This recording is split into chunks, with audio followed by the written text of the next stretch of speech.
தேன்கூடு நேயர்களுக்கு அன்பின் வணக்கம். சாண்டல்யன் எழுதிய கடல்புறா நாவலின் ஆடியோ வடிவம். வாசிப்பது ரே விஜயலட்சுமி. பாகம் 3. அத்தியாயம் 55. மலையூர் கோட்டையில்.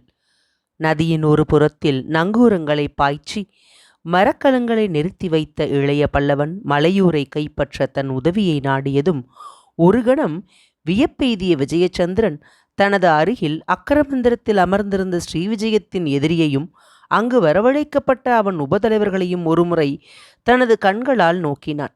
இளைய பல்லவன் அறிமுகப்படுத்துவதற்கு முன்பே அவர்களின் பெயர்களை கேள்விப்பட்டிருந்த விஜயச்சந்திரன் அவர்களை நேருக்கு நேர் பார்த்ததும் அவர்கள் திறமையை பற்றி உலாவிய செய்தியில் பொய் எதுவும் இல்லை என்பதை தீர்மானித்து கொண்டான்.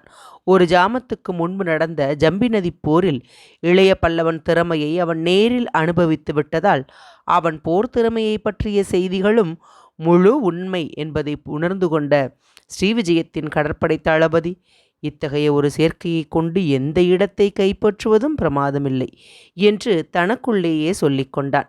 இளைய பல்லவனும் அவன் உபதலைவர்களும் தனக்கு காட்டிய மரியாதை மட்டும் அவனுக்கு புதிராயிருந்தது.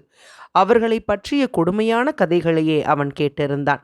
மானக்காவரத்தில் கங்கதேவன் கொல்லப்பட்டதை பற்றி வீண் புரளிகள் பல கிளம்பி இருந்தன ஸ்ரீவிஜயத்தின் கடற்பகுதிகளில். அந்த புரளிகள் எத்தனை ஆதாரமற்றவை என்பதையும் இளைய பல்லவன் கூட்டம் எத்தனை கண்ணியம் வாய்ந்தது என்பதையும் அந்த ஒரு ஜாமத்தில் புரிந்து கொண்ட விஜயச்சந்திரன் மனத்தில் சிறைப்பட்டிருந்த சமயத்திலும் சந்துஷ்டியே நிலவி கிடந்தது. அதன் விளைவாக அவன் வெகு தெளிவாக சிந்திக்கவும் பேசவும் முடிந்தது. ஆகவே இளைய பல்லவன் மலையூரை பிடிக்க தனது உதவியை கேட்டதும் பெரு வியப்புடன் அவனை நோக்கிய விஜயச்சந்திரன், எதிரியின் உதவியை நீங்கள் நாடுவது எனக்கு வியப்பை தருகிறது என்று கூறினான். அத்துடன் தொடர்ந்து கேட்கவும் செய்தான், என்ன உதவியை என்னிடம் எதிர்பார்க்கிறீர்கள் என்று. இளைய பல்லவன் சொன்ன முதல் பதிலே விஜயச்சந்திரனை திக்கு முக்காட வைத்தது. அடுத்து வைந்த விவரங்கள் அவன் திகைப்பை உச்சநிலைக்கு கொண்டு போயின. விஜயச்சந்திரன் கேட்ட கேள்விக்கு, நீங்கள் எனக்கு தலைவராக வேண்டும் என்று பதில் கூறினான் முதலாக இளைய பல்லவன். இந்த பதிலை கேட்ட விஜயச்சந்திரனுடைய உணர்ச்சிகள் குலுங்கின. என்ன, இன்னொரு முறை சொல்லுங்கள் என்று கேட்டான் அவன். நீங்கள் எங்களுக்கு தலைவராக வேண்டும். வெகு நிதானமாகவும் சகஜமாகவும் அதே பதிலை திருப்பினான் இளைய பல்லவன். இளைய பல்லவன் வார்த்தையில் ஏதோ சூதிருக்கிறது என்பதை விஜயச்சந்திரன் நொடிப்பொழுதில் புரிந்து கொண்டானே ஒழிய அது என்ன என்பது அவனுக்கு திட்டமாக தெரியாததால், நான் உங்களுக்கு தலைவனாக வேண்டுமா? எதற்கு என்று வினவினான் சந்தேகத்துடன். மலையூரை பிடிக்க என்று உணர்த்தினான் இளைய பல்லவன். மலையூரை என்னை பிடித்து கொடுக்க சொல்கிறீர்களா? விஜயச்சந்திரன் சொற்களில் வியப்பு நன்றாக ஒலித்தது. கிட்டத்தட்ட என் திட்டம் அதுதான் என்றான் இளைய பல்லவன். கிட்டத்தட்ட என்றால்? விஜயச்சந்திரன் மெல்ல குழம்பினான். நீங்கள் தலைவராக வேண்டியதில்லை, தலைவராக நடித்தால் போதும் என்று கூறினான் இளைய பல்லவன். விஜயச்சந்திரனுக்கும் விஷயம் ஓரளவு விளங்கிவிட்டது. தன்னை உபயோகப்படுத்தி மலையூரை பிடிக்க இளைய பல்லவன் ஏதோ திட்டம் தயாரித்திருக்கிறான் என்பதை உணர்ந்து கொண்ட அவன் அது என்ன என்பதை அறிந்து கொள்ள கேட்டான். தலைவனாக நடித்தால் போதுமா என்று. ஆம், நடித்தால் போதும். மீதி விஷயங்களை நாங்கள் கவனித்துக் கொள்கிறோம். மீதி விஷயங்கள் எவை? கோட்டையில் உள்ள வீரரை வெளிப்படுத்துவது, கோட்டையை பிடிப்பது முதலியன. கோட்டையில் உள்ள வீரரை என் உதவி கொண்டு வெளிப்படுத்தி கோட்டையை பாதுகாப்பின்றி செய்து பிடித்துவிட திட்டமா? ஆம். இதை கேட்ட விஜயச்சந்திரன் சற்று ஆலோசித்தான். சரி, உங்கள் திட்டத்தை சொல்லுங்கள் பார்ப்போம் என்றான்.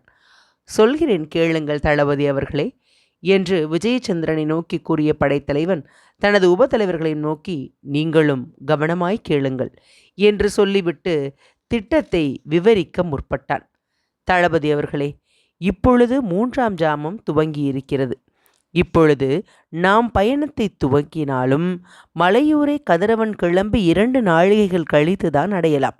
நல்ல வெளிச்சத்தில் எனது மரக்கலங்கள் மலையூருக்கு முன்பு நின்றால் மலையூர் மக்கள் கலவரப்படுவார்கள். எனக்குத்தான் கொள்ளைக்காரன் என்று பட்டம் இருக்கிறதே. ஆகையால் மக்கள் கலவரப்பட்டால் அதிக வியப்பும் இல்லை. ஆனால் அங்கு நான் கலவரத்தையோ குழப்பத்தையோ விளைவிக்க விரும்பவில்லை. மக்கள் மகிழ்ச்சியுடன் இந்த மரக்கலங்களின் வருகையை வரவேற்க வேண்டும். புரிகிறதா என்று வினவினான் இளைய பல்லவன். விஜயச்சந்திரனுக்கு அந்த ஜாலவித்தை எப்படி சாத்தியம் என்று விளங்கவில்லை. கடல்புறாவை பற்றியும் இளைய பல்லவனை பற்றியும் கேள்விப்படாதவர்கள் அந்த பகுதியில் யாருமே இல்லை என்பதை அவன் உணர்ந்திருந்தான். ஆகவே கேட்டான், அதற்கு எந்த மந்திரத்தை உபயோகப்படுத்துவது என்று இகழ்ச்சி குரலில் தொனிக்க, மந்திரம் தேவையில்லை, மாயம் இருந்தால் போதும் என்று கூறினான் இளைய பல்லவன் அர்த்த புஷ்டியுடன் தளபதியை நோக்கி. மாயமா? ஆம், மாயம். மாயமென்றால் எது தெரியுமல்லவா? சொல்லுங்கள். இல்லாததை இருப்பது போல் காட்டுவது. எது இல்லாதது எதை இருப்பது போல் காட்ட வேண்டும்?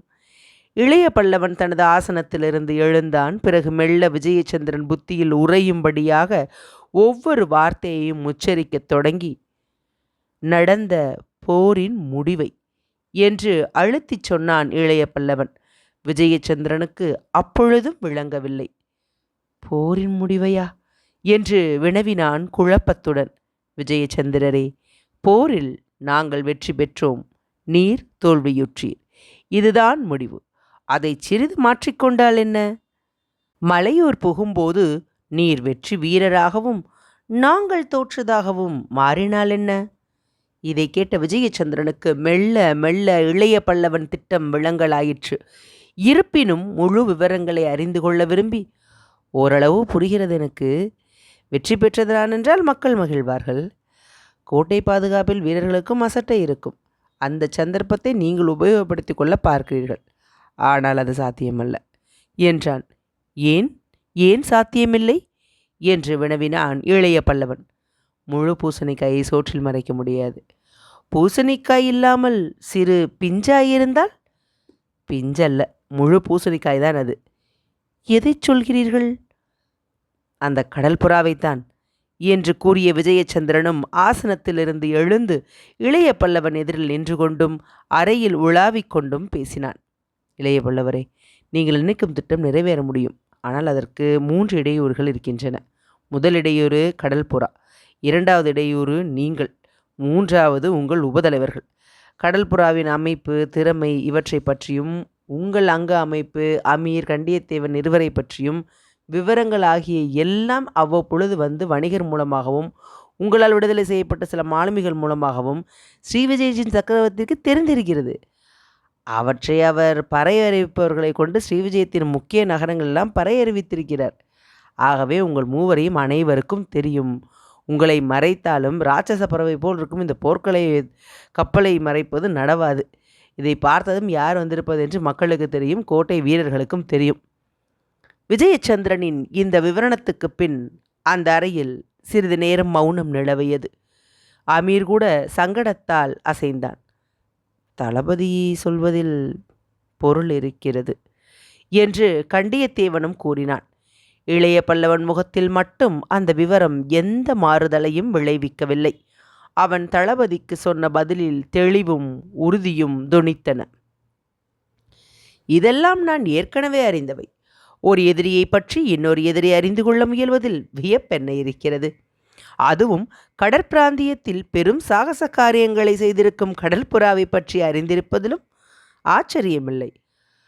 ஆனால் எது ஆச்சரியம்? எது மக்களை பிரமிக்கச் செய்யும்? ஒரே ஒரு விளைவு என்ற இளைய பல்லவன் விஜயச்சந்திரனை நோக்கினான். என்ன விளைவு?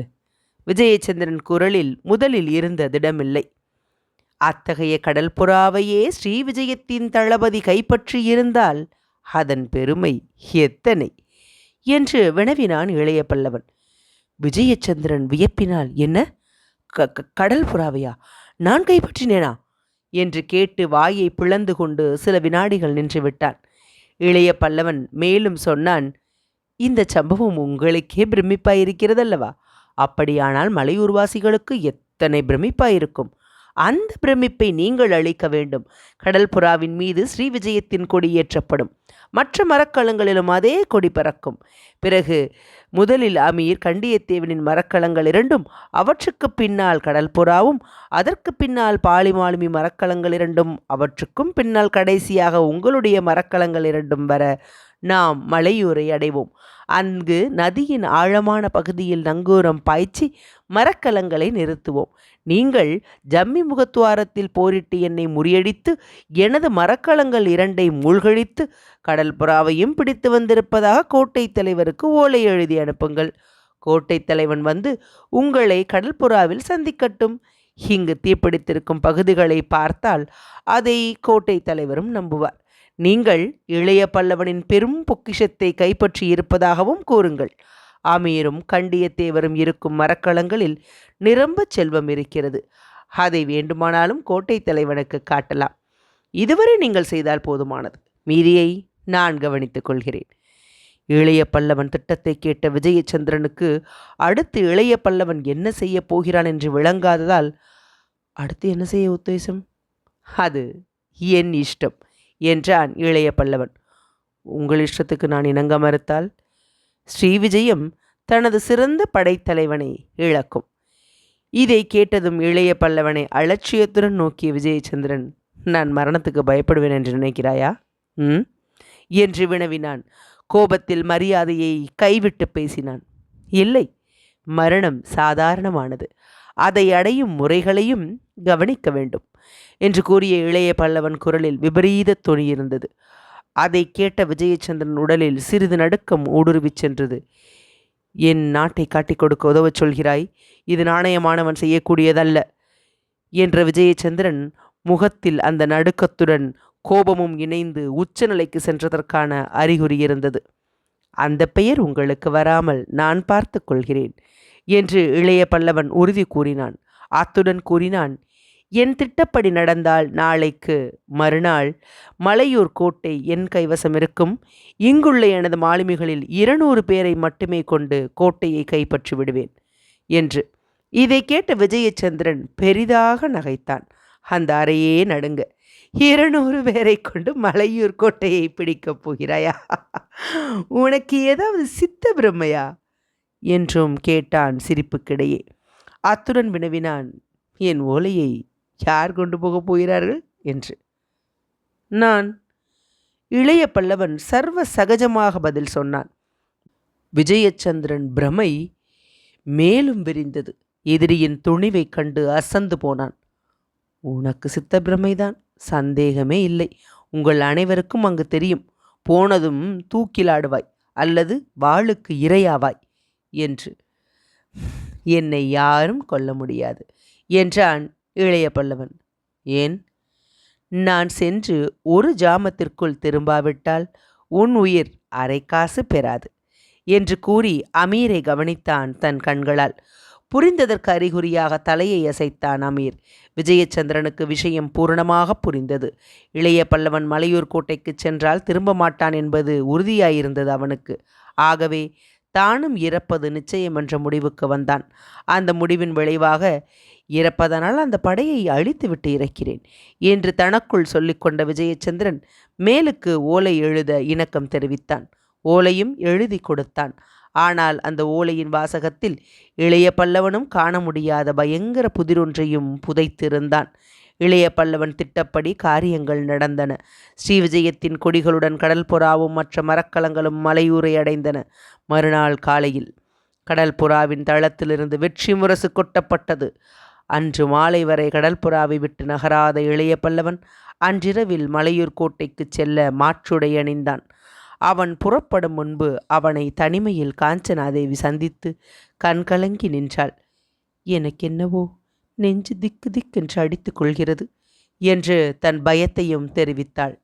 அஞ்சாதே, என் திட்டத்தில் பலவீனம் ஏதுமில்லை என்று கூறி அவளிடம் விடைபெற்று மலையூர் கோட்டைக்கு சென்ற இளைய பல்லவன் கோட்டை தலைவரை பார்க்க அனுமதி கேட்டான். அனுமதி அளிக்கப்பட்டு தலைவர் இருந்த கோட்டையின் மத்திய மண்டபத்துக்கு அழைத்துச் செல்லப்பட்டான். மண்டபத்தின் மத்தியில் அமர்ந்திருந்த உருவத்தை கண்டதும் கூட வந்த வீரர் தலைவணங்கி விலகினர். இளைய பல்லவன் தலை வணங்கவில்லை. பெரும் திகில் பிடித்து நின்றான். யாரை எதிர்பார்த்தாலும் அந்த உருவத்தை அந்த இடத்தில் அவன் சற்றும் எதிர்பார்க்கவில்லை. விதியின் கரம் தன்னை மீளா ஆபத்தில் இறக்கிவிட்டதை உணர்ந்து செயலற்று நின்று விட்டான். அத்தியாயம் 55 நிறைவுற்றது. அத்தியாயம் 56. சினமும் சித்தினியின் சிரிப்பும். மலையூர் கோட்டையின் மத்திய மண்டபத்தில் கோட்டை தலைவரை கண்டதும் தலைவணங்க கூட திராணியில்லாமல் திகிழ்பிடித்து நின்ற இளைய பல்லவன் தான் விஜயச்சந்திரனை தான் ஏமாற்ற முடிந்ததை தவிர விதியை ஏமாற்ற முடியவில்லை என்பதை சந்தேகமற புரிந்து கொண்டான். மனிதனுடைய முன்னேற்பாடுகள் எத்தனை பலமாகவும் அறிவுக்கு புறம்பில்லாமலும் செய்யப்பட்டாலும் அதே முன்னேற்பாடுகளையும் மீறி விதி முன்னணிக்கு வந்து முட்டுக்கட்டை போட முடியும் என்பதை அன்று மலையூர் கோட்டையில் புரிந்து கொண்ட இளைய பல்லவன் பெரிதும் பிரமையை பிடித்து அந்த மத்திய மண்டபத்தில் நின்றான். நின்ற அந்த சில வினாடிகளில் தான் செய்து வந்த ஏற்பாடுகளை எண்ணி பார்த்து அவற்றில் எவ்வித பலவீனமும் இல்லை என்பதை நினைக்க நினைக்க அத்தனை ஏற்பாடுகளும் அரை நொடியில் தான் எதிர்பாராத வண்ணம் தவிடுபொடியாகிவிட்ட காரணத்தால் அவன் உள்ளத்தில் ஊடுருவிவிட்ட பிரமை லேசாக உடைந்து பெருமூச்சாகவும் வெளிவந்தது. இளைய பல்லவன் உண்மையில் மிக உன்னிப்பாக நிலைமையை அலசியும் தன் திட்டத்துக்கு எந்தவித ஊரும் விளையாத வகையிலும் ஏற்பாடுகளை செய்திருந்தான். ஸ்ரீவிஜயத்தின் கொடிகள் கம்பீரமாக மரக்கலங்களில் பறக்க மலையூரை அடைந்து நதியில் நங்கூரங்களை பாய்ச்சிய இளைய பல்லவன் அன்று பகல் முழுவதும் வெளியே தலை காட்டாமல் ஸ்ரீவிஜய வீரர்களின் உடையில் தனது மாலுமிகளை மட்டும் கரைக்கு அனுப்பி மலையடிவாரத்தில் இருந்த நகரத்தின் தெருக்களிலும் கடை வீதிகளிலும் உலாவ விட்டு மெல்ல மெல்ல பேச்சுவாக்கில் விஜயச்சந்திரனின் வெற்றி வாகையை பற்றி பலவித கதைகளை மலையூர் மக்களிடையே பரப்பினான். அப்படி பரப்பும் முன்பு மரக்கலங்கள் நங்கூரம் பாய்ச்சிய உடனேயே தாரைகளுக்கு பதில் ஸ்ரீவிஜயத்தின் பெரும் சங்குகளை மரக்கலங்களிலிருந்து ஊதச் செய்து வெற்றியுடன் கடற்படை வந்திருப்பதை வலியுறுத்தினான். சங்குகள் பூம் பூம் என்று முழங்கிய உடனேயே கோட்டை வீரர்கள் கோட்டை மதில்களிலிருந்து கூட்டம் கூட்டமாக மரக்கலங்களை பார்த்ததையும் மக்களில் பலர் நதிக்கரைக்கு வந்து வேடிக்கை பார்த்ததையும் தன் அறையின் சாளரத்தின் மூலம் கவனித்த இளைய பல்லவன் அடுத்தபடி 2 மாலுமிகளை விழித்து மலையூர் கோட்டைக்கு போய் வர ஏவினான். ஸ்ரீவிஜயத்தின் கடற்படை தளபதி விஜயச்சந்திரன் வெற்றியுடன் வந்திருப்பதாகவும் மரக்கலங்களின் போர்க்காயங்களை கவனித்த பின்பு மாலையில் கோட்டைக்கு வருவதாகவும் கோட்டை தலைவரிடம் தெரிவித்துவிட்டு வாருங்கள் என்ற இளைய பல்லவன் திடீரென உத்தரவை மாற்றி கோட்டை தலைவரை சந்திக்க வேண்டாம், காவலாளிகளிடம் தெரிவித்தாலும் போதும் என்றான். அந்த உத்தரவை நிறைவேற்ற காவலர் சென்றதும் வேறு மாலுமிகளை படகுகளில் கரைக்கு அனுப்பினான். அவர்களுடன் செல்ல பாலிக்குள்ளனையும் பணித்த படைத்தலைவன் கேட்டான், மாலுமி, உனக்கு இந்த ஊர் பழக்கமுண்டா என்று. உண்டு. பாலிக்குள்ளன் பதில் திட்டமாக வந்தது. கலிங்கத்து கங்கதேவன் துணைவன் என்று உன்னை இங்கு மக்கள் அறிவார்களா என்றும் வினவினான் படைத்தலைவன். அறிவார்கள். அப்படியானால் ஒன்று செய், சொல்லுங்கள் படைத்தலைவரே. கங்கதேவனிடமிருந்து நான் உன்னை சிறைபிடித்ததாகவும் ஸ்ரீவிஜயத்தின் தளபதி உன்னை சிறை மீட்டதாகவும் வதந்தியை பரப்பு. எதற்கந்த வதந்தி? கங்கதேவன் ஜெயவர்மன் நண்பன். அவனிடம் நீ உபதலனாய் இருந்திருப்பதை மக்கள் அறிவார்கள். ஆகையால் நீ சொல்வது எதுவும் இங்கு செலவாணியாகும். பாலிக்குள்ளன் விஷயத்தை புரிந்து கொண்டதால் புன்முறுவல் பூத்ததன்றி புரிந்து கொண்டேன் என்று கூறவும் செய்தான். ஆம் மாலுமி, இன்று பகலுக்குள் மலையூர் மக்களிடம் பூரண நம்பிக்கையை நிலவச் செய்ய வேண்டும். விஜயச்சந்திரன் வெற்றியையும் என் தோல்வியையும் உண்மை என்று மக்கள் நம்பி வெற்றி விழா கொண்டாடும் அளவுக்கு நாம் நம்பிக்கையை பரப்ப வேண்டும். மக்கள் நம்பிக்கை கோட்டையில் அசிரத்தையை உண்டாக்க வேண்டும். அந்த அசிரத்தையை நான் நாளை இரவு உபயோகப்படுத்திக் கொள்வேன் என்று விளக்கினான் இளைய பல்லவன். பாலிக்குள்ளன் படைத்தலைவன் ஆணையை நிறைவேற்ற மாலுமிகளை தொடர்ந்து தானும் ஒரு படகில் சென்றான். அவன் சென்ற பின்பும் தனது அறையை விட்டு அகலாத இளைய பல்லவன் நகரத்திலும் கோட்டையிலும் ஏற்பட்டு வந்த நிலைமையை சாளரத்தின் மூலமே கவனித்து வந்தான். அவன் எதிர்பார்த்தபடி சகலமுமே நடந்தது. கோட்டைக்கு சென்ற மாலுமிகள் திரும்பி வந்து கோட்டையில் செய்தியை தெரிவித்து விட்டதாகவும் கோட்டை தலைவர் அன்றிரவு ஸ்ரீவிஜய தளபதியை சந்திப்பார் என்றும் கூறினர். கரை சென்ற மாலுமிகள் பணியும் பலனளிக்கவே ஏராள மக்கள் நதியின் பக்கம் கரையில் நின்றபடியே ஆரவாரித்தார்கள். சிலர் படகுகளிலும் வந்து மரக்கலங்களை பார்த்தார்கள். இளைய பல்லவன் உத்தரவுப்படி மாலுமிகள் சிலர் படகுகளில் வந்த நகர மக்களை மஞ்சள் அழகியிலும் காஞ்சனாவிலும் ஏறி பார்க்க அனுமதித்தனர். அந்த அனுமதியின் பலன் அன்று மாலையிலேயே பெரிதாக பரிமளித்தது. மஞ்சள் அழகியிலும் காஞ்சனாவிலும் இருந்த பெரும் செல்வத்தை பற்றிய செய்தி தீயென மலையூர் வாசிகளிடையே பரவவே மக்கள் மாலையில் திரள் திரளாக வந்து மரக்கலங்களை பார்த்து பார்த்து வெற்றி கோஷம் செய்தார்கள். அன்று விஜயச்சந்திரன் பெயர் மலையூர் வாசிகளிடையே பெரும் பிரசித்தியை அடைந்தது. மிகுந்த பயபக்தியுடனும் சந்துஷ்டியுடனும் மக்கள் அந்த பெயரை உச்சரித்தார்கள். இப்படி பிரமை தட்டி கிடந்ததன் விளைவாக எப்பொழுது விஜயச்சந்திரன் காட்சியளிப்பான், வெற்றி பவனி எப்பொழுது நடக்கும் என்று மக்கள் ஏங்கி கிடந்தார்கள்.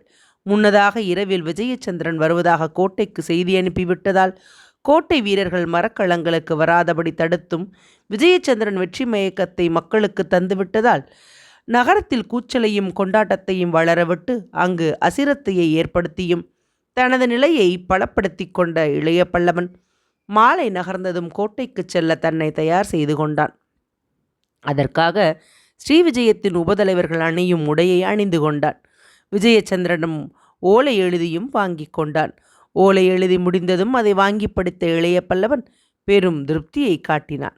நல்லது, ஸ்ரீவிஜய கடற்படை தலைவரே, ஓலை திருப்தியாயிருக்கிறது. என்னை நீர் முறியடித்த விஷயமும் என் பொக்கிஷத்தை கைப்பற்றிய தகவலும் இருக்கிறது என்று கூறிவிட்டு ஓலையை வாங்கி கொண்டு கிளம்ப முற்பட்டான். கிளம்பும் முன்பு காஞ்சனாதேவியிடம் விடைபெற்று கொண்டபோது அவள் அச்சத்தை தவிர்க்கச் சொன்னான் வேடிக்கையாக, அஞ்சாதே, என் திட்டத்தில் ஏதும் பலவீனமில்லை என்று. மனித பிரயத்தனத்தில் பலவீனம் இல்லைதான், ஆனால் மனித பிரயத்தனம் விதியின் வலிய கரத்துக்கு முன்பு எத்தனை அற்பமானது என்பதை மலையூர் கோட்டையின் மத்திய மண்டபத்தில் நின்ற அந்த சில வினாடிகளில் உணர்ந்து கொண்டான் இளைய பல்லவன். அந்த மத்திய மண்டபத்தில் நுழைந்த போது சிறிது சந்தேகம் துளிர்த்தது இளைய பல்லவனுக்கு. வெற்றி வாகை சூடி வரும் ஒரு படைத்தலைவனுக்கு அளிக்கக்கூடிய மரியாதையின் அம்சங்களை அந்த மண்டபத்தின் சூழ்நிலை குறிக்கவில்லை. பெரும் விளக்குகள் இல்லை, நடைபாவாடை இல்லை, வாத்திய முழக்கம் இல்லை. மண்டபத்தின் கோடியில் மட்டும் 2 சிறு விளக்குகள் இருந்தபடியால் அதிக வெளிச்சமில்லை. மண்டபத்தின் மத்தியில் பெரிய மஞ்சத்தில் உட்கார்ந்திருந்த கோட்டை தலைவரை அணுகச் சொல்லிவிட்டு காவலர் வெளியே சென்று விட்டது விசித்திரமாயிருந்தது இளைய பல்லவனுக்கு. ஏதோ தானும் எதிர்பாராதது நடந்துவிட்டதென தீர்மானித்து கொண்டு மண்டபத்தின் நடுப்பகுதியை நோக்கி மிகுந்த எச்சரிக்கையுடன் நடந்தான். வெளியே சென்ற காவலர் இருவரும் தனக்கு பின்பிருந்த மண்டபக் கதவை சாத்திவிட்ட சத்தமும் விழுந்தது சோழ நாட்டு படைத்தலைவனின் பாம்பு செவிகளில். ஆகவே சற்று சஞ்சலத்துடனேயே மண்டபத்தின் நடுவுக்கு வந்து மஞ்சத்திலிருந்த கோட்டை தலைவருக்கு தலைவணங்கி நிமிர்ந்தான். நிமிர்ந்தவன் நிமிர்ந்தபடி நின்றான். மஞ்சள் அழகியின் அழகிய விழிகள் அவனை ஏறெடுத்து நோக்கின. அதிர்ச்சி என்ற சொல்லுக்கு தனி பொருள் இருந்தால் அதன் முழு வேகத்தையும் அந்த வினாடியும் இளைய பல்லவன் அனுபவித்தான். அடியோடு விவரிக்க இயலாத உணர்ச்சிகள் அவன் சித்தத்தில் என்ன உடல் நரம்புகள் ஒவ்வொன்றிலும் ஊடுருவிச் சென்றன. வைத்த கண் வாங்காதபடி மஞ்சள் அழகியை பார்த்து கொண்டே பல நிமிஷங்கள் நின்றான் படைத்தலைவன். அதுவரை அவள் தலையில் போர்த்தியிருந்த முக்காடு விலகி ஆசனத்தின் பின்பக்கம் தொங்கிக் கிடந்தது. அவள் தலையின் சூழலை பற்றி அணைத்து கிடந்தது ஒரு வைரச் சுருள். அக்ஷய முனையில் கண்ட அவள் அழகு சிறிது கூட குன்றவில்லை. ஆனால் கண்களிலும் முகத்திலும் மட்டும் விரவிக் கிடந்தது ஒரு சோகம். லேசாக அவள் இழைத்திருந்தது பழைய அழகை பல மடங்கு அதிகப்படுத்தியதே தவிர எல்லளவும் குறைக்கவில்லை. முகத்தில் விரவிக் கிடந்த சோகம் கூட அந்த முகத்துக்கு ஒரு தனி பொலிவை கொடுத்தது. அந்த முகத்தை, கண்களை மீண்டும் மீண்டும் பருகினான் இளைய பல்லவன். பருகியது மட்டுமல்ல, திகைக்கவும் திகைத்தான். அந்த சில வினாடிகளில் அவன் கோட்டையை மறந்தான், ஸ்ரீவிஜய சாம்ராஜ்யத்தை மறந்தான், தனது கடமையையும் கடல் புறாவையும் மறந்தான், காஞ்சனாதேவியை கூட மறந்தான். பெரும் குழப்பம் அவன் புத்தியை சூழ்ந்து நின்றது. இவள் அக்ஷய முனையை விட்டு ஏன் வந்தாள்? எதற்காக வந்தாள்? இந்த கோட்டைக்கு ஏன் தலைவியானாள் என்ற பல கேள்விகள் அவன் சித்தத்தை குழப்பிக் கொண்டிருந்தன. ஆகவே அவன் பேசவும் சக்தியற்று அவள் முன்னிலையில் நின்றான். மஞ்சள் அழகியின் அழகிய விழிகள் அவனை ஆராய்ந்தன. அந்த ஆராய்ச்சியில் மகிழ்ச்சியை விட பரிதாபம் நிரம்பி நின்றது. சாதாரணமாக அவள் கடை இதழில் தவழும் புன்னகையில் கூட அன்று வருத்தமே தெரிந்தது. அத்தனை வருத்தத்திலும் அவள் அவனை வரவேற்கவில்லை, உறவாடவில்லை, உரையாடவும் இல்லை. தனது இடது கையை மெல்ல நீட்டினாள் அவனை நோக்கி.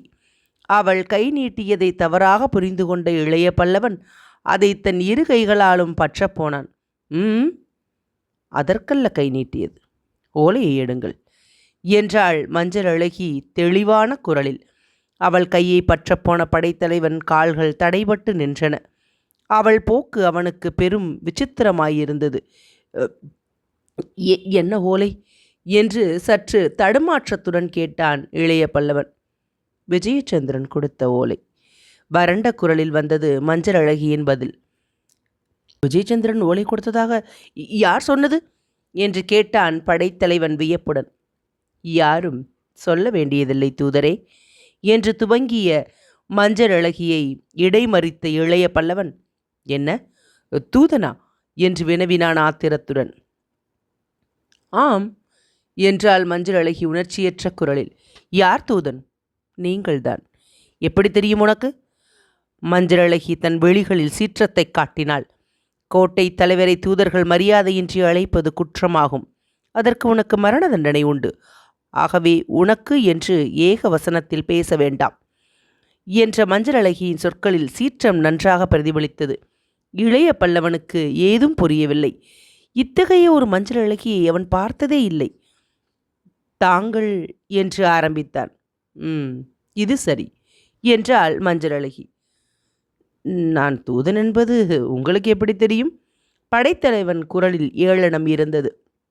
அதை கவனிக்கவே செய்தாள் மஞ்சள் அழகி. இருப்பினும் அதை அசட்டை செய்து, விஜயச்சந்திரன் வருவதானால் அவர் கப்பலை விட்டு புறப்படும் முன்பு 2 முறை சங்குகள் ஒலிக்கும். இது ஸ்ரீ விஜய சம்பிரதாயம். தூதர்களுக்கு அது கிடையாது என்றாள். படைத்தலைவன் பதிலேதும் சொல்லவில்லை. கச்சையில் இருந்த ஓலையை எடுத்து நீட்டினான் அவளிடம். அவள் மண்டபத்தின் கோடியில் இருந்த விளக்கு நருகில் சென்று ஓலையை படித்தாள். படைத்தலைவனும் அவனை தொடர்ந்து சென்று அவள் பின்புறம் நின்றான். அவள் உடலின் பின்புறம் லேசாக அவன் மீது பட்டு கொண்டிருந்ததால் அவன் உணர்ச்சிகள் கொந்தளித்து கொண்டிருந்தன. மஞ்சள் அழகியின் நிலையை பற்றி ஏதும் சொல்ல முடியவில்லை. ஓலையை படித்து திரும்பிய போது அவள் முகத்தில் எந்த உணர்ச்சி வேகமும் இல்லை. அவள் விழிகள் இளைய பல்லவனை ஓர் அடிமையை நோக்குவது போல் நோக்கின. ஓலை திறமையுடன் எழுதப்பட்டிருக்கிறது என்ற அவள் சொற்களில் கொடுமை இருந்தது. குழைவும் அன்புமே சொட்டும் தன்மை வாய்ந்த மஞ்சள் அழகியின் சொற்களில் கடுமை மண்டி கிடந்ததைக் கண்ட இளைய பல்லவன், மஞ்சள் அழகி எத்தனை தூரம் மாறிவிட்டாள் என்று எண்ணி ஏங்கினான். அந்த ஏக்கம் தொனிக்கும் குரலில், ஓலையில் என்ன திறமை இருக்கிறது என்று. படைத்தலைவரையும் ஏமாற்றும் திறமை இருக்கிறது என்று மஞ்சள் அழகி ஏளனமாக நகைத்தாள். அந்த நகைப்பு அவனுக்கு மேலும் அதிர்ச்சியை அளித்தது. மஞ்சள் அழகி பழைய மஞ்சள் அழகி அல்ல என்பதை புரிய வைத்தது. புது மஞ்சள் அழகி உருவெடுத்திருப்பதை உணர்ந்த இளைய பல்லவன், ஓலையில் என்ன எழுதியிருக்கிறது என்று வினவினான். ஓலை என்ன புரிய வைக்கிறது என்று கேட்பது பொருந்தும் என்றாள் மஞ்சள் அழகி. என்ன புரிய வைக்கிறது? எரிச்சலுடன் கேட்டான் இளைய பல்லவன். பதிலுக்கு மஞ்சள் அழகி ஓலையை அவனிடம் கொடுத்து விளக்கமும் தந்தான். விளக்கத்தை கேட்ட படைத்தலைவன் மிதமிஞ்சிய சினத்தின் வசப்பட்டு சிலையென நின்றான். ஓலை பெரும் விபரீத கதையை சொல்லியது. இளைய பல்லவனின் சினத்தை கண்ட அந்த சித்தினிப்பாவை பொருள் பல துளிர்த்த சிரிப்பொன்றை கலகலவென உதிரவிட்டாள். அத்தியாயம் 56 நிறைவடைந்தது. அத்தியாயம் 57 கல் நெஞ்சம்.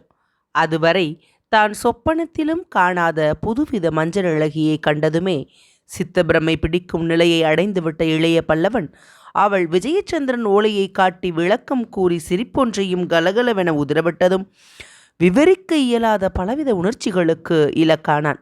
சொர்ணத்தீவின் ராஜாங் நடன இசைக்கருவிகளிலிருந்து உதிரும் ஸ்வரஜாலங்கள் போல் மிக இனிமையாக உதிர்ந்த அவள் சிரிப்பொலி மிக ரம்யமாகவே இருந்தது. அந்த சிரிப்பொலியை மத்திய மண்டபத்தின் சுவர்களும் தூண்களும் வாங்கிச் செய்த எதிரொலியும் மயக்கம் தரக்கூடிய முறையிலேயே அமைந்திருந்தது. விஜயச்சந்திரனால் ஏமாற்றப்பட்டோமே என்ற நினைப்பும், தான் அக்ஷயமுனையில் வாரியணைத்த மஞ்சளழகி தன்னை கேவலம் 3வது மனிதனைப் போலும் தூதன் போலும் நடத்துகிறாளே என்ற ஆக்ரோஷமும் மட்டும் இளைய பல்லவன் சிந்தையை நிலைகுலையச் செய்திராவிட்டால் மஞ்சள் அழகியின் அந்த சிரிப்பை அவன் பெரிதும் ரசித்திருப்பான். அந்த ரசிகத்தன்மை வேறு பல ரசிகத்தன்மைகளுக்கும் இடங்கொடுத்திருக்கும். ஆனால் அந்த சமயத்தில் அவன் மனோநிலை பல துறைகளை மாறி மாறி தொட்டு சிதைந்து கிடந்தது. எந்த மஞ்சள் அழகியிடமிருந்து தப்ப அவன் படாத பாடுபட்டு அமீரையும் தேவனையும் ஏமாற்றி அனபாயன் உத்தரவையும் மீறி கடல்புறாவை திசை மாற்றி மலையூர் வந்தானோ, அதே மஞ்சள் அழகி மலையூரில் தனக்காக காத்திருந்ததே பெரும் பிரமையையும் திகிலையும் அளித்தது இளைய பல்லவனுக்கு. அந்த மஞ்சள் அழகி கோட்டை தலைவியாகவும் இருந்து தன்னை மட்டுமரியாதையின்றி நடத்தியது சினத்தை தந்து சோழ நாட்டு படைத்தலைவனுக்கு. எல்லாவற்றையும் விட மஞ்சள் அழகி எதற்காக அந்த கோட்டைக்கு வந்தால், ஏன் தலைவியானாள் என்பது பெரும் விசித்திரமாயிருந்தது அந்த மாபெரும் கடல் வீரனுக்கு. இத்தனை சந்தேகங்களுக்கும் விளக்கம் பெற வேண்டிய அவசியம் அவனுக்கு இருந்தாலும் முதலாக அவன் மஞ்சள் அழகி நீட்டிய ஓலையையே ஆராய்ந்தான். ஆனால் கூறிய அவன் புத்திக்கு கூட அதில் ஏதும் புதுமை இருந்ததாக தெரியவில்லை. தான் சொன்னபடியே விஜயச்சந்திரன் எழுதியிருந்ததை பார்த்து, இதில் அப்படி ஏதும் மர்மம் இருப்பதாக புரியவில்லையே எனக்கு என்றும் கூறினான் மஞ்சள் அழகியை நோக்கி. மஞ்சள் அழகியின் இதழ்களில் ஏளன நகை விரிந்தது. ஓலையை படியுங்கள் என்ற அவள் படைத்தலைவன் ஓலை மீது கண்களை ஒட்டியதும், அப்படியில்லை தூதரே, இறைந்து படியுங்கள், நானும் கேட்கிறேன் என்று சற்று அழுத்தமாக கூறினாள். அவள் தன்னை தூதரே என்று அழைத்ததும், தன்னை குழந்தை போல் எண்ணி இறைந்து படிக்க உத்தரவிட்டதும் இளைய பல்லவனுக்கு பிடிக்கவில்லை என்றாலும் மஞ்சள் அழகியை மறுத்துச் சொல்ல இஷ்டப்படாமல் இறைந்தே படித்தான். என்னால் ஸ்ரீவிஜயத்தின் பிரபல விரோதி இளைய பல்லவன் என்ற கொள்ளைக்காரன் முறியடிக்கப்பட்டான். அவனுடைய பெருவாரியான பொக்கிஷம் என்னிடம் சிக்கியிருக்கிறது. அவன் மரக்கலங்கள் 2ஐ மூழ்கடித்து கடல்புறாவையும் கைப்பற்றிவிட்டேன். கோட்டை தலைவர் என்னை வந்து கடல்புறாவில் சந்தித்து என்னிடம் சிக்கியிருக்கும் பொக்கிஷத்தையும் நமது ஸ்ரீவிஜயத்துக்கு பெரும் சேதத்தை விளைவித்துள்ள அந்த இராட்சச கப்பலையும் ஏற்றுக்கொள்ள வேண்டுகிறேன் விஜயச்சந்திரன். இதை படித்து முடித்த இளைய பல்லவன், இதில் என்ன மஞ்சள் அழகி என்று துவங்கியவனை சற்றே கை தூக்கி தடுத்த மஞ்சள் அழகி, கோட்டை தலைவரே என்பது பொருந்தும் என்று தன்னை அழைக்க வேண்டிய முறையை வலியுறுத்தினாள். இளைய பல்லவன் இதயத்தில் சினம் துள்ளி எழுந்து கொண்டிருந்தது. இருப்பினும் தன்னை நிதானப்படுத்தி கொண்ட இளைய பல்லவன், தவறிவிட்டேன், மன்னிக்க வேண்டும், பழைய பழக்கம் போகவில்லை என்று மன்னிப்பு கேட்டுக்கொண்டு, இந்த ஓலையில் என்ன புதுமை இருக்கிறது, என்ன மர்மம் இருக்கிறது என்று வினவினான். ஓலையை நன்றாக ஊன்றி பாருங்கள் விளக்கொளியில் என்று மஞ்சள் அழகி வற்புறுத்தினாள். இளைய பல்லவன் விளக்கொளியில் ஓலையை ஆராய்ந்தான். விளக்கம் கண்ணுக்கு அளித்தது விளக்கத்தை. ஆனால் சித்தத்துக்கு அளிக்காததால் கேட்டான் படைத்தலைவன், தாங்களே மர்மத்தை விளக்குவது நல்லது என்று. எதையும் ஆராயும் கூரிய புத்தி உடையவர் என்று பிரசித்தி பெற்ற சோழ நாட்டு படைத்தலைவரால் இந்த சிறு ஓலையை புரிந்து கொள்ள முடியவில்லையா என்று மஞ்சள் அழகி கேட்டாள் ஏளனமாக. இல்லை, வறண்ட குரலில் வந்தது படைத்தலைவன் பதில். இந்த ஓலை உங்களை காட்டி கொடுத்து விட்டது, நீங்கள் யார் என்பதை சுட்டி காட்டுகிறது என்றாள் மஞ்சள் அழகி மெதுவாக. எப்படி காட்டுகிறது? பொதுவாக பார்க்க போனால் உங்களுக்கு சௌகரியமாக வாசகத்தை அமைத்திருக்கிறார் ஸ்ரீவிஜயத்தின் கடற்படை தளபதி. ஆனால் அந்த வாசகத்தில் 3 சொற்களை கவனியுங்கள். எந்த 3 சொற்களை? என்னால் என்ற சொல் ஒன்று, விரோதி என்ற சொல் ஒன்று, பெருவாரியான என்ற சொல் ஒன்று. அவற்றில் என்ன விசேஷம்? என்னால் என்ற சொல்லில் ஏ என்கிற எழுத்தும், விரோதி என்கிற சொல்லில் தி என்கிற எழுத்தும், பெருவாரியான என்ற சொல்லில் ரி என்கிற எழுத்தும் மற்ற எழுத்துக்களை விட அழுத்தமாக எழுதப்பட்டிருக்கிறது. அந்த 3ம் சேர்ந்தால் என்று சொல்லிக்கொண்டே போன மஞ்சள் அழகியை இரு என்று அவசரத்தில் மரியாதையை கைவிட்டு இறைந்த இளைய பல்லவன் மீண்டும் ஓலையை கவனித்தான். கவனித்தவன் பேச சக்தியற்று நின்றான். மஞ்சள் அழகி சொன்ன 3 எழுத்துக்களிலும் எழுத்தாணி அளவுக்கு அதிகமாக பதிந்திருந்தது.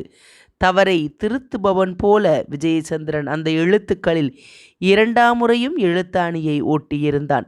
பெரும் வாசகத்தினிடையே தூரத்தள்ளி கிடந்த அந்த எழுத்துக்கள் அழுத்தமாயிருந்தது பொது பார்வைக்கு தெரிய காரணமில்லை. ஏன், கூரிய பார்வைக்கும் அது தெரிய காரணமில்லை. ஆகவே மஞ்சளழகி சொன்ன பின்பே அதை கவனித்த இளைய பல்லவனுக்கு கோபத்துக்கு பதில் விஜயச்சந்திரனிடம் பெரும் மதிப்பே ஏற்பட்டது. ஆம் ஆம், மிகுந்த திறமையுடன் எழுதியிருக்கிறான் ஓலையை என்று சிலாகிக்கவும் செய்தான் வெளிப்படையாக. அத்துடன் கேட்கவும் செய்தான் மஞ்சள் அழகியை நோக்கி. ஆம் இல்லை இல்லை, கோட்டை தலைவரே, உங்களுக்கு மட்டும் இந்த மர்மம் எப்படி தெரிந்தது என்று. மீண்டும் மண்டபத்தின் மத்திக்கு வந்த மஞ்சள் அழகி தனது ஆசனத்தில் அமர்ந்து எதிரே இருந்த மஞ்சத்தில் அமரும்படி இளைய பல்லவனுக்கு சைகை காட்டினாள். இளைய பல்லவன் அமர்ந்ததும் பேச்சை துவங்கிய மஞ்சள் அழகி, தூதரே, நாம் இருவரும் சந்தித்து கிட்டத்தட்ட ஓராண்டு முடியப் போகிறது என்றாள். இன்னொரு சித்ரா பௌர்ணமி வர 2 மாதங்களே இருக்கின்றன என்றான் இளைய பல்லவன் மெல்ல. இதை சொன்ன அவன் குரல் குலைந்து கிடந்தது. அக்ஷயமுனையின் கடற்கரை அவன் இதயத்தில் எழுந்தது. அக்ஷயமுனை தொழிலாளர் அமைத்த அந்த நடன மேடை எழுந்தது. அதன் பின்னால் எழுந்தான் முழுமதி. முன்னால் ஆடினாள் மோகன மங்கை. அவள் இடை அசைந்தது. கால்கள் மரப்பலகை மீது தட்டின. ஜல் ஜல் என்ற சதங்கை ஒளி மீண்டும் ஒலித்தது. அப்படியே மயங்கி உட்கார்ந்திருந்தான் இளைய பல்லவன்.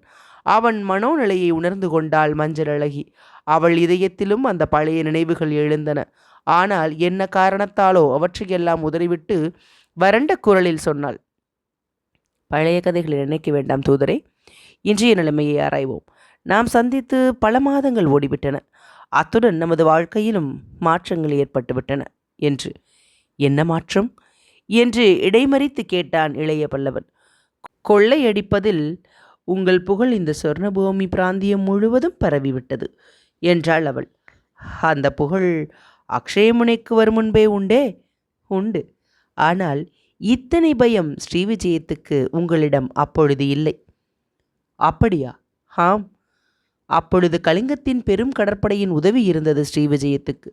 இப்பொழுது அதில் முக்கால்வாசிக்கு மேல் உங்களால் அழிக்கப்பட்டு விட்டது. ஸ்ரீவிஜயத்தின் நண்பனும் கலிங்கத்தின் கடற்படை தளபதிகளில் ஒருவருமான கங்கதேவன் வசமிருந்த கடல் மோகினியும் உங்கள் வசமாகிவிட்டது. அதனால் ஸ்ரீவிஜயத்துக்கு கலிங்கத்திடமிருந்து கப்பல்கள் வருவது நின்றுவிட்டது. கடல் புறாவின் சஞ்சாரம் இந்த கடற்பகுதிகளில் அதிகமாகிவிட்டதால் ஸ்ரீவிஜயத்தை உங்களிடமிருந்து பாதுகாப்பது அவசியமாகிவிட்டது. இந்த இடத்தில் மஞ்சள் அழகி சிறிது நிறுத்தினாள். மேலே சொல். படைத்தலைவன் ஊக்கினான் உணர்ச்சி ஏதுமற்ற குரலில். அவன் சொற்களில் மரியாதை இல்லாதிருந்ததை கூட மஞ்சள் அழகி கவனிக்கவில்லை. அவன் ஏகாங்கியாக இடி விழுந்தவன் போல் உட்கார்ந்து விட்டது அவளுக்கு மகிழ்ச்சியை அளித்திருக்க வேண்டும். அவள் நகைத்தாள். சிரிப்பொலியை சிறிது அதிகமாகவே உதிரவிட்டாள். அந்த சிரிப்பை படைத்தலைவன் லட்சியம் செய்யவில்லை. சொல் சொல் மேலே என்று 2ஆம் முறையும் சொன்னான். அவள் சொன்னாள், உங்கள் பலம் இப்படி பெரிது ஓங்கியதும் ஸ்ரீவிஜய சாம்ராஜ்யாதிபதி ஜெயவர்மர் ஓரளவு அச்சமே கொண்டார். அவருக்கு பெரும் பக்கபலமாயிருந்த பலவர்மர் உங்களால் சிறைப்படுத்தப்பட்டார். குணவர்மரும் உங்கள் காதலியும் கடாரம் வந்துவிட்டார்கள். ஜெயவர்மரை எதிர்த்து அவர்களுக்கு சோழ நாடு உதவும் என்றும் இங்கு வரும் வணிகர்கள் அறிவித்தார்கள். ஸ்ரீவிஜயத்தின் கடற்படையை மேலும் வலுப்படுத்த வழியில்லை. அதில் பல மரக்கலங்களை நீங்கள் கைப்பற்றி தமிழ் வணிகர்களுக்கு கொடுத்து விட்டீர்கள். ஆகவே ஸ்ரீவிஜயத்தை காக்க ஜெயவர்மர் ஏற்பாடு செய்தார். அவள் விளக்கம் பெரும் ஆச்சரியத்தை தந்தது இளைய பல்லவனுக்கு. சொர்ணபூமியின் போர் நிலையை எத்தனை விவரமாக புரிந்து கொண்டிருக்கிறாள் மஞ்சள் அழகி என்று எண்ண எண்ண அவன் வியப்பு உச்ச நிலையை அடைந்தது. அந்த வியப்பு குரலில் ஒலிக்க கேட்டான் இளைய பல்லவன். என்ன ஏற்பாடு செய்தார் ஜெயவர்மர் என்று. ஸ்ரீவிஜயத்தின் தலைநகரை உங்கள் தாக்குதலில் என்றும் காக்க ஏற்பாடு செய்தார் என்றாள் மஞ்சள் அழகி திட்டமாக. எப்படி? ஸ்ரீவிஜய தலைநகரத்தின் அருகே இருக்கும் பெரிய அரண் இந்த மலையூர். இதை பிடித்தால் தலைநகருக்கு பேராபத்து. ஆம், முந்தைய சோழர் படையெடுப்பில் ராஜேந்திர சோழதேவரும் இந்த மலையூர் கோட்டையை கைப்பற்றிதான் ஸ்ரீவிஜயத்தை தாக்கினாராம். ஆம், அப்படித்தான் இப்பொழுதும் நடக்கும் என்று ஜெயவர்மர் கூறினார். இளைய பல்லவன் புருவங்கள் ஆச்சரியத்தால் உயர்ந்தன. என்ன, ஜெயவர்மர் கூறினாரா என்று கேட்டான் இளைய பல்லவன். ஆம் என்றாள் மஞ்சள் அழகி. யாரிடம்? அவர் உபதலைவியிடம். யாரது உபதலைவி? நான் தான். நீயா? இளைய பல்லவன் குரலில் அவநம்பிக்கை ஒலித்தது. ஆம் படைத்தலைவரே, நான் தான். ஜெயவர்மர் என்னை தமது உபதலைவர்களில் ஒருவராக நியமித்தார். அக்ஷய முனையை விட்டு நீங்கள் சென்ற பிறகு அங்கு ஏற்பட்ட சீர்திருத்தங்கள், பாதுகாப்பு ஏற்பாடுகள் எல்லாவற்றையும் கேள்விப்பட்ட ஜெயவர்மர் நேரடியாக அக்ஷய முனைக்கு வந்தார், பார்த்தார், பிரமித்தார். நீங்கள் கூட இப்பொழுது அக்ஷயமுனை சென்றால் அதை கைப்பற்ற முடியாது. இப்பொழுது அங்கு கொள்ளையரில்லை, சரியாக அமைக்கப்பட்ட போர்படை இருக்கிறது. அந்த மாறுபட்ட நிலைமையை கண்ட ஜெயவர்மர் அக்ஷய முனையை ஆண்டவளே மலையூரை ஆளவல்லவள் என்று தீர்மானித்திருக்க வேண்டும். ஆகவே ஆபத்து வந்தபோது என்னை மலையூரை காக்க நியமித்தார். விஜயச்சந்திரன் கடற்படையும் என் ஆணையின் மேல்தான் ஜம்பி முகத்துவாரத்தில் நின்றது என்று விளக்கிய மஞ்சளழகி இளைய பல்லவனை கூர்ந்து நோக்கினாள். இளைய பல்லவன் முகத்தில் தெரிந்தது அவநம்பிக்கையா அல்லது ஆச்சரியமா என்பதை ஊகிக்க அவளால் முடியவில்லை. அவநம்பிக்கையாயிருந்தால் அதை அகற்ற மாத்திரம் தீர்மானித்த மஞ்சளழகி, கொள்ளைக்காரரே, விஜயச்சந்திரன் படை ஜம்பியின் முகத்துவாரத்தில் இல்லாமல் உள்ளே தள்ளி நின்றது உங்களுக்கு வியப்பாயிருந்திருக்கலாம் என்று ஒரு பெரு வெடியை எடுத்து வீசினாள். இளைய பல்லவன் இதயத்தில் விவரிக்கவும் முடியாத வியப்பு தாண்டவமாடியது. என்ன என்ன சொன்னாய் மஞ்சளழகி என்று கூவினான், ஆசனத்தையும் விட்டு எழுந்து. அலை எழும்போது உங்கள் கடல் புறா வேகமாக நதிக்குள் புகுந்துவிடும் என்றும் அதற்கும் மற்ற எதிரி மரக்கலங்களுக்கிடையில் சிக்கிக்கொள்ள வேண்டாம் என்றும் சற்று நதியின் உட்புறத்திலேயே நிற்கும்படியும் யோஜனை சொன்னேன் விஜயச்சந்திரனுக்கு என்றாள் மஞ்சளழகி. நீயா சொன்னாய் அதை? படைத்தலைவன் குரலில் வியப்பு மண்டி கிடந்தது. ஆம் தூதரே, வேறு யாருக்கு தெரியும்? உமது தந்திரங்களும் கடலின் தந்திரங்களும் என்று கேட்டாள் மஞ்சளழகி. கடலின் தந்திரங்கள் உனக்கு தெரியுமா என்று ஏதோ கேட்க வேண்டும் என்பதற்காக கேட்டான் இளைய பல்லவன். மஞ்சளழகியின் முகத்தில் கடலின் பெயரை கேட்டதுமே இன்பம் படர்ந்தது. கண்கள் கனவுலகத்தை எட்டின. கடலை என்னை விட அறிந்தவர் யார்? எங்கள் இனமே கடலோடும் இனம். என் தாயின் இனத்தை சொல்கிறேன் இளைய பல்லவரே. தவிர பிறந்த சில நாட்களில் அக்ஷய முனை வந்தேன். வளர்ந்த நாட்களில் கடலை தவிர எனக்கு நண்பர் யாரும் இல்லை. கடலில் விளையாடினேன், நீந்தினேன், மரக்களங்களிலும் படகுகளிலும் சென்றேன். அலை எழுச்சி, காற்று வேகம் அனைத்தையும் என்னை விட யார் அறிவார்? இப்பொழுது கூட என் கண் முன்னால் அக்ஷயமுனை கடற்கரையில் பழுப்பு மணல் தெரிகிறது. அதோ எழுந்து வருகின்றன பேரலைகள். அதோ மடிந்து நுரைத்து என் காலை தொடுகின்றனவே, தொட்டு திரும்புகின்றனவே, இளைய பல்லவர் போல என்று மஞ்சளழகி பெருமூச்சு விட்டாள். சில வினாடிகள் மௌனம் சாதித்தாள். பிறகு சொன்னாள், ஆம் படைத்தலைவரே, நான் தான் யோசனை சொன்னேன் விஜயச்சந்திரனுக்கு, உம்மை சமாளிக்கும் வழியை என்று. நீயா? நீயா? பிரமிப்பை அள்ளித் தெளித்தது இளைய பல்லவன் குரல். ஆம் என்றாள் மஞ்சளழகி. உன் நெஞ்சம் அதற்கு இடம் கொடுத்ததா என்று வினவினான் படைத்தலைவன். கொடுத்தது. உன் நெஞ்சம் இளகியதாயிற்றே மஞ்சளழகி என்று குலைந்தது இளைய பல்லவன் குரல். பழைய நெஞ்சம் அது. இப்பொழுது கல் நெஞ்சம். அத்தாச்சி வேண்டுமா? என்ன அத்தாச்சி என்று வினவினான் இளைய பல்லவன். பதிலுக்கு ஒரு பெரு வெடியை எடுத்து வீசினாள் மஞ்சளழகி. அத்தியாயம் 57 நிறைவடைந்தது.